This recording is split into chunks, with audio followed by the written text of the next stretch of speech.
how can we solve this problem? How can we actually, for once and for all, to solve this issue? I think that one possible solution is very simple, and this is related to this notion of basin.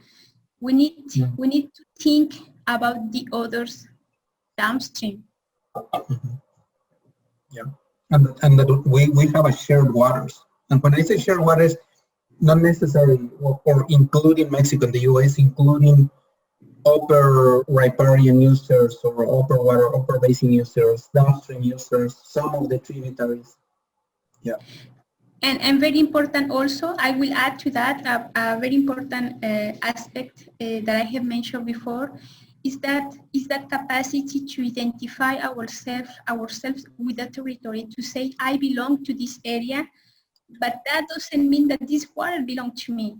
This water is a common resource, and as a common resources belongs to all of us, even my neighbors and those who are farther from me, which is in this case the state of Tamaulipas.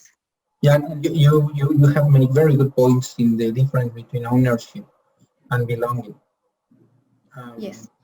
Yeah, that ownership is that. Yeah, that is the main speech from Chihuahua. They are saying this is my water, so I own this water, and that's not the case. They belong to the Rio Bravo Basin, but that water doesn't belong to them. That water is shared waters. It's an international water. As such, should be and needs to be shared among the countries.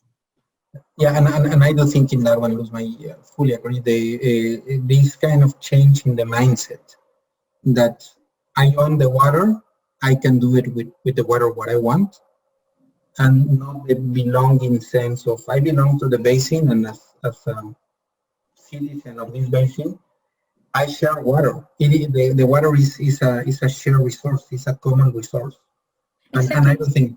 Mm-hmm. However, I think that aspect could be addressed by the CONAGUA, as they are doing right now, that they are informing people what is the 1944 treaty, so they can also emphasize that we live in a common space, in a common territory, which is called basin, and all the natural resources belong to us, not belong to me, but belong to us. Mm-hmm. So I think that we might have in the future a passport like a passport for the Bravo Basin, or a passport for the Usumacinta River Basin. Yeah. It's very interesting to know that when you ask people or students where do you live, they will tell you I live in this area, in this city, but they will never think about the space, the territory that they do live in, the area drained by a river, which is called basin.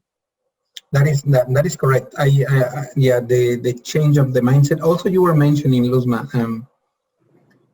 we need to also have this change in the mindset of it is not the farmer's problem. It is not CONAGUA's problem.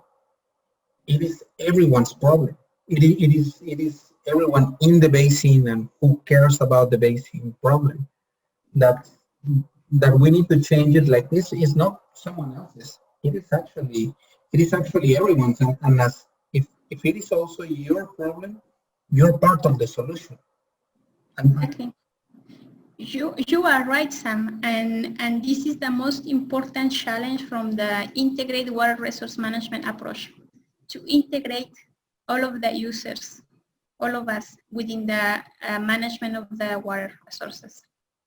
That's the most important challenge, the integration. Yeah. I think the last message is what you're saying, that all of us were part of a basin, that we should think that it is not our water, is the shared resources, or the resource that we shared among all of us.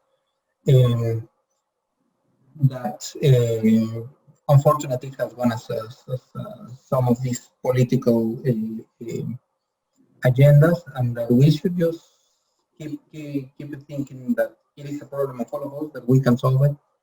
Yeah. Hey, thanks so much, Luzma. Thanks for being here. Thank you, Sam, for having me. It's always very interesting to speak to you. Have a good one. Thank you. Bye-bye.